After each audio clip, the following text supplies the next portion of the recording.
Hello everyone. जैसे कि मैंने कुछ शॉर्ट्स अपलोड किए हैं about my journey, how I got my government job. तो मुझे कुछ स्टूडेंट्स के मैसेज मिले कि मैम प्लीज़ आप एक फुल वीडियो शेयर कीजिए। So here I am sharing my full journey. जैसे कि मैंने शॉर्ट्स में भी बताया, मेरा schooling maths and bio background से हुआ है। देन मैंने ऑल इंडिया सीईटी क्रैक करके एमबीए में एडमिशन लिया, that too I did from one of the top colleges of India. उसके बाद actually it was an integrated MBA course, BBA and MBA. तो हर समर वेकेशन पे we have to do summer training. तो after first year मैंने Bombay hospital से मेरी training complete की। आई रियलाइज कि मैं हॉस्पिटल इंडस्ट्री के लिए नहीं बनी हूँ। देन सेकेंड ईयर में मेरी लाइफ में एक फरिश्ता आया। फरिश्ता इसलिए, आपको आगे की चीजें समझ में आएगी। He was one of my school friends. He asked me to teach him maths, English and reasoning for SSC CGL. At that time to be honest, मुझे एसएससी सीजीएल का कोई भी नॉलेज नहीं था, as I was scholar in school. So he asked me to teach all these subjects. Then I said yes, okay, I can do. When I started teaching him, then I realized that it is very easy for me, like maths, English, reasoning. I should also appear in that exam. Then I also started appearing SSC CGL. मेरा graduation भी complete नहीं हुआ था when I was in second year, when I was in final year of BBA. And in CGL you need to complete your graduation. Still मैंने exam देना start किया। मैंने pre भी क्वालिफाई किए हैं, लेकिन as I was not qualified, as मेरा graduation complete नहीं हुआ था, तो मैंने मेंस पर कभी फोकस नहीं किया। 2013-14 इसमें ही निकल गया। लेकिन जब मेरा ग्रेजुएशन कंप्लीट हुआ, उसके बाद started studying for SSC CGL. Because SSC के लिए आपको एक थॉरो स्टडी करनी पड़ती है, be it English, be it maths, reasoning, और be it GS. And to be honest, मेरा जीएस में इंटरेस्ट बहुत कम रहा है।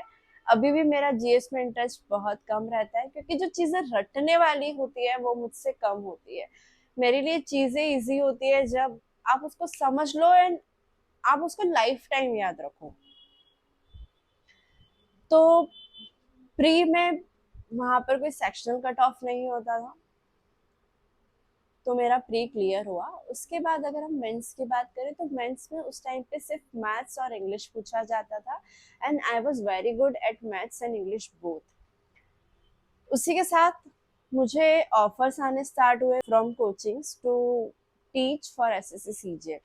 तो सबसे पहले मैंने रीजनिंग के लिए पढ़ाना स्टार्ट किया। कुछ फैकल्टीज के शॉर्टेज की वजह से मुझे मैथ्स पढ़ाना पड़ा। After that I started teaching English. इसी के साथ मेरा प्रिपरेशन अलॉन्ग विद चल रहा था।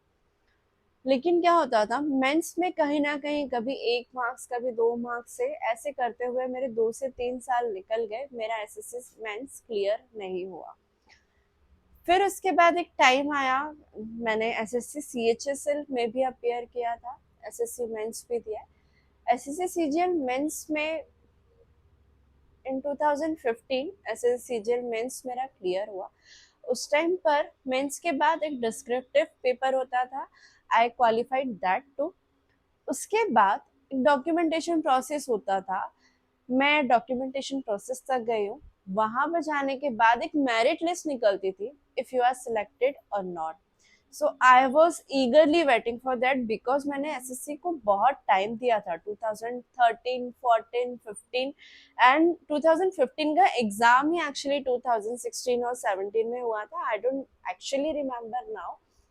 तो एक बहुत बड़ा टाइम मैंने अपना करियर का दिया था एसएससी सीजीएल को। तो पहले प्री क्लियर होता था, प्री के बाद मेंस क्लियर नहीं हुआ। जब मेंस क्लियर होना स्टार्ट हुआ, तो डॉक्यूमेंटेशन प्रोसेस तक जाकर भी मेरा मेरिट लिस्ट में नाम नहीं आया। तो it was like heart breaking. And एक मोमेंट मुझे अभी भी याद है, I appeared for SSC CGL. उसका भी टियर 1 टियर 2 कुछ प्रोसेस होता था। आई cleared each and everything. Last process होता था टाइपिंग प्रोसीजर। उसके लिए रायपुर बुलाया गया था। वाया फ्लाइट में रायपुर पहुंची, और इवनिंग की ही फ्लाइट थी मेरे रिटर्न इंदौर आने की। जब मैं रायपुर पहुंची, तो जिस कॉलेज में मेरा टाइपिंग टेस्ट होना था, वहां पर प्रॉपर अरेंजमेंट्स नहीं थे। इट्स लाइक अगर आपको सुबह 10 बजे का टाइम स्लॉट मिला है तो आपका इवनिंग में 3 बजे टाइपिंग टेस्ट स्टार्ट हुआ है। तो आई इंसिस्टेड दैम, इवनिंग में मेरा 7 बजे अगेन फ्लाइट है, मुझे रिटर्न जाना है, and I was all alone in Raipur. लेकिन वहां पर जो मैनेजमेंट थे उसके अकॉर्डिंग सब कुछ डिले चल रहा था। 10 बजे वालों को 3 बजे अंदर बुलाया गया, 11 बजे वालों को 4 बजे, ऐसे करते करते बहुत टाइम चला गया। मैं सुबह 10-11 बजे से I was talking to their management team कि मुझे प्लीज इफ पॉसिबल देने दिया जाए। तो obviously they also could not do that कि मुझे अलग स्लॉट में बिठाकर या एग्जाम दिलाया जाए। It was not in their hand obviously. लेकिन उन लोगों का मैनेजमेंट बहुत खराब था। उस वजह से उस टाइम पर मैंने सर्च किया कि अगर मैं रात को 10-11 बजे वाई फ्लाइट जाती हूँ तो मुझे कितना कॉस्टिंग पड़ेगा, because obviously eight that time I was also a student, I was also appearing for the exam. I was independent, but I was not that much financially strong. So I thought कि अगर मैं आज की flight करती हूँ तो it was costing me more than 10,000। तो अगर आज की बात करें तो now the things are really different, but उस टाइम पर 10,000 बहुत बड़ी बात थी। तो मैंने सोचा कि अगर मैंने फ्लाइट मिस किया, अगर मैं स्टे करती हूँ तो वो बहुत कॉस्टिंग बढ़ जाएगा मेरा, क्योंकि एक दिन 2 दिन बाद की भी अगर मैं कोई फ्लाइट्स देख रही थी तो वो मुझे बहुत कॉस्टली पड़ रहा था। Then I decided, just because of financial issues, कि मैंने जो फ्लाइट बुक की है मुझे उससे ही वापस जाना पड़ेगा। तो 4 बजे आई डिसाइडेड कि I can not appear, I can not wait to appear in typing test of SSC CHSL। वो एग्ज़ाम मैंने छोड़ दिया।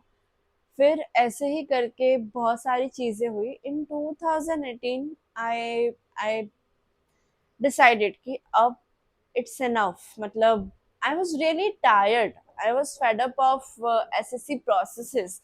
मतलब it used to take too much time.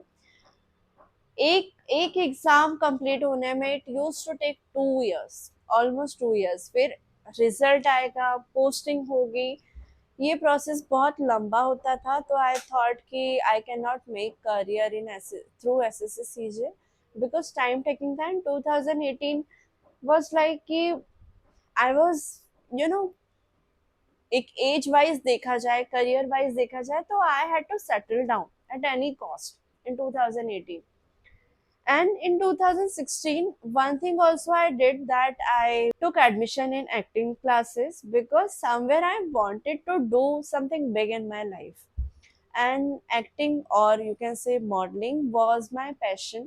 And in somewhere in everyone's life, you feel that you wanna go in that field.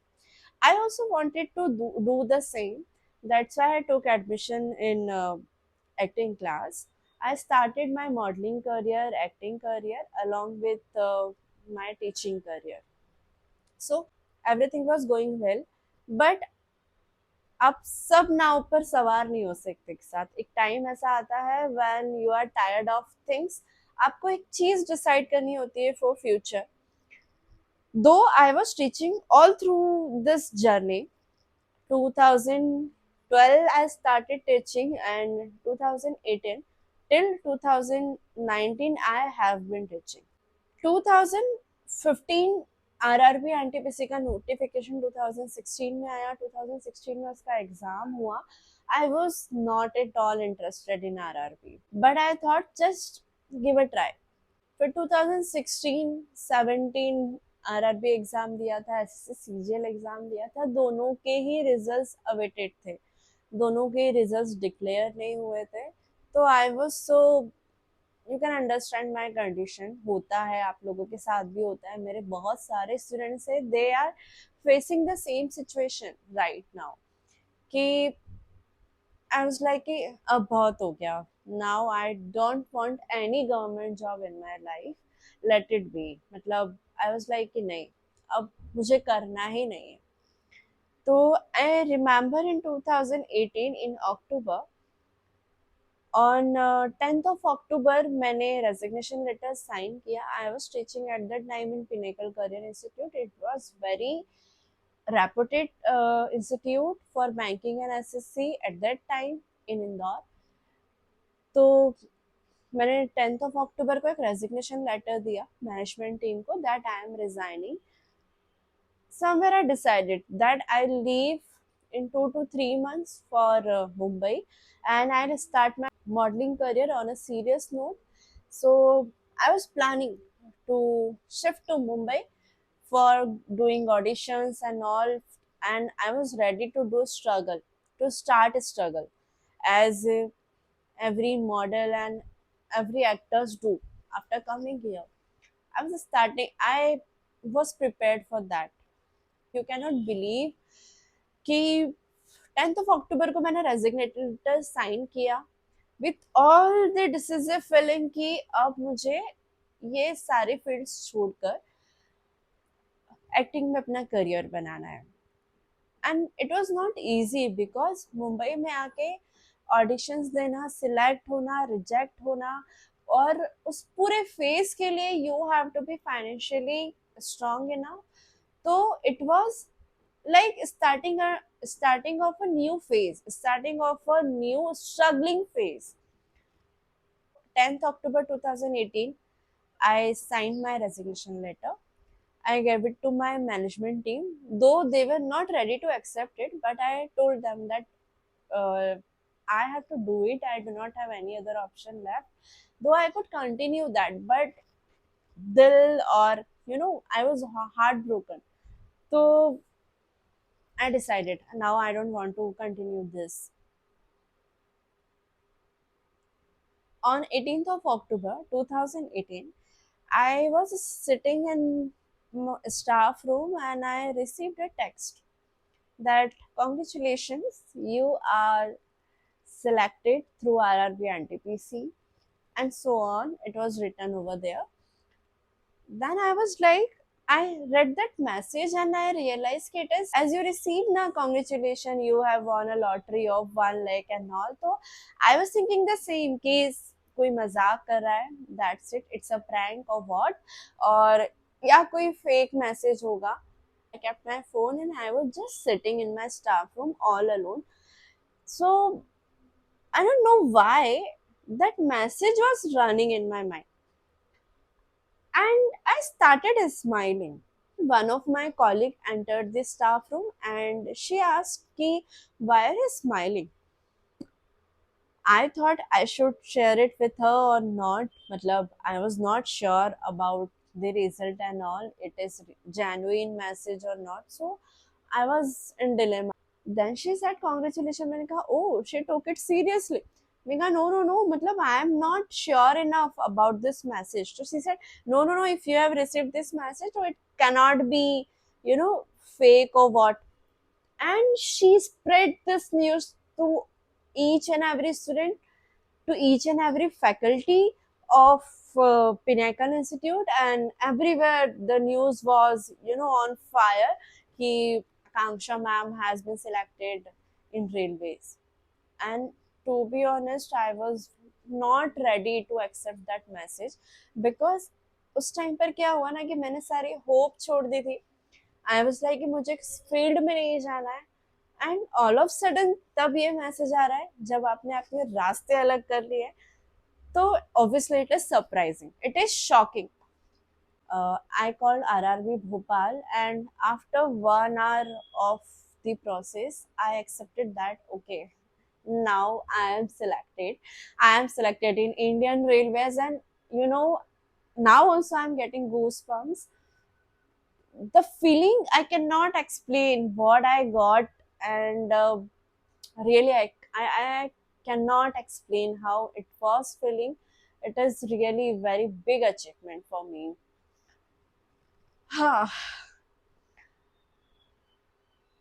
Then I called my dad. I said, "Ki, Dad, I am selected," and I started crying over the call only. It was a happy moment for all of us. So my mom said, "Ki you call me 10 times a day, lekin it is the most important news of your life and you are calling your dad." I don't know why it happened, and I I can not explain. फिर जो सारी plannings थी मुंबई आने की, या ये कहो कि करियर स्विच करने की, तो करियर तो स्विच हुआ, लेकिन in a very good manner, in a very good way. Because शायद ऊपर वाले को भी पसंद नहीं था कि मैं मुंबई आके स्ट्रगल करूँ, जीरो से स्टार्ट करूँ। तो सिलेक्शन हुआ, and that to RRB Mumbai में। It was very ironic. Mumbai तो मैं आई, लेकिन with a strong feeling, and struggler, as a struggler नहीं, as a government employ. And ये अपने आप में बहुत बड़ा अचीवमेंट था। फिर उसके बाद I joined railways in 2019। Joining के कुछ 4-5 महीने बाद, you won't believe, SSC CGL का भी रिजल्ट आया, and in that too I was selected. But as I had already joined railway and I continued my job, तो वो होता है ना कि ऊपर वाला एक टाइम का वेट करता है, लेकिन जब वो देता है तो छप्पर फाड़ के देता है। दो मेरा जो स्ट्रगलिंग फेज था 5 to 6 years, वो बहुत टफ था मेरे लिए। I waited it for so long, so long. I cannot explain, I cannot share my feelings कि किस किस फेज से मैं गुजरी हूँ। मतलब बीट कि आप मेंस में गए हो, सिलेक्शन नहीं हुआ, मेंस के बाद आपने डिस्क्रिप्टिव क्लियर किया, दो आप सिलेक्ट नहीं हुए, उसके बाद आप डॉक्यूमेंटेशन प्रोसेस तक गए हैं, स्टिल मेरिट लिस्ट में आपका नाम नहीं आया। या फिर सीएचएसएल की बात करूँ तो टाइपिंग टेस्ट आप दे नहीं पाए। वो फेस करना ज़रूरी होता है एक्चुअली लाइफ में, बिकॉज ऊपर वाला सब दिख रहा है। आज नहीं तो कल वो आपका हार्ड वर्क पे करेगा। It is paid of in any manner, but it is paid of. So it was my journey. अब मैं बात करूँ स्टूडेंट्स की, तो अभी भी मुझे कुछ कॉल्स मैसेजेस आते रहते हैं पर्सनल इश्यूज के लिए, प्रोफेशनल इश्यूज के लिए। I would like to tell you कि if you really want it, if you are really dedicated towards this, आज नहीं तो कल आपको रिजल्ट मिल जाएगा। And I assure you that if you want it, you will get it. Thank you.